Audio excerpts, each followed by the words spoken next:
No, I haven't done a video in a week. Sorry about that. I was out of town visiting a friend because you got a life. Life doesn't begin and end on YouTube. Life is out there in life for you to experience. All right, that's enough of my motivational speech for today.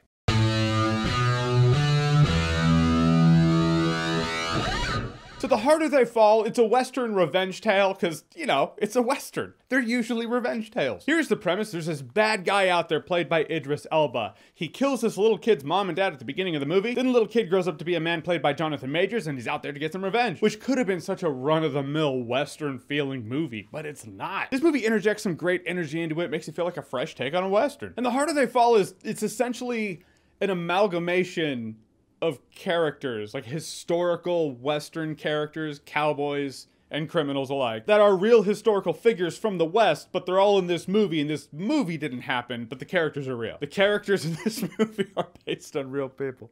You know what I'm trying to say. This is what happens when you don't make a video for a week. You already get rusty. This movie's directed by James Samuel, who obviously has a stylistic eye about him. I could just see him when he was younger, being that young kid who thought about these really sweet scenarios in a movie and they just didn't happen. At a point he was like, all right, I'll make the movie then. I always appreciate an artist or a filmmaker like that, where something just, it feels like a passion project. This movie definitely felt like that. Also, killer soundtrack in here, a mix of vibe of Western and hip hop. Musical score was also made by director James Samuel, which definitely helps the movie feel like it has synergy. Ever watch a movie where you're like, the soundtrack really didn't go with that? Or the cinematography might not have mixed with the soundtrack. You know, it doesn't feel like everyone was on the same page. Yeah, a lot of times they're not going to be on the same page. So when you have a director doing the music, who is apparently very much on the same page with this cinematographer, it makes it feel like it has that synergy. And the cast, for the most part, stand out as very unique characters. The cast is great. It's a pretty star-studded cast. Jonathan Majors is the lead. He's the main protagonist. We saw him briefly in Loki. We're going to see more of him in the MCU. Some of the characters that stand out, characters played by Idris Elba, though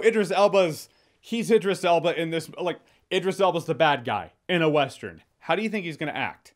He is that. He's that character. Strong silent type is the Idris Elba way. Also, Regina King is kind of his right hand. And Lakeith Stanfield is probably one of my favorite characters in the movie. You start getting into territory where it's like there's some conflicting information as to how he was introduced and how he ends up being in the movie. When he's first introduced, he's like that villain that has a code, and I was like, oh, villain with a code. Awesome. Also, yeah, thus far, a lot of the characters I've mentioned that stand out are the villains. You know me, I love my villains. And I love villains who come across as, hey, I'm a killer, but also a gentleman. He came across like that. Then as the movie went on, he just kind of shot people in the back and shot them when they weren't ready to do the gunfight yet. Turns out his code later on is like, whoever's standing, they win. Of course. I mean, it is realistic. Regardless, I thought he was great in the movie. Delroy Lindo also a standout. You see what I mean by really great cast? Also, this movie's surprisingly violent. I didn't expect it to be this violent. I mean, gunfight violence, I expected. But then there are moments where someone gets bludgeoned with the butt of a pistol, knocking their teeth out. The moments of violence that bothered me the most are when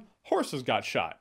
I never like animals getting shot. Things that drag the movie down are the runtime. Did it have to be 2 hours and 20 minutes long? I don't think so. Could have been more in the pocket if it was a bit shorter. Also, as much as I really appreciate a lot of the characters standing out as unique, there are some characters that get shoved into the background where it's like, what do I know about that character other than they're really good with a rifle? Not much. But they're a sniper. I noticed that a lot in movies. It's like, all right, all these characters, very distinct, very unique, and the sniper. But he's a sniper.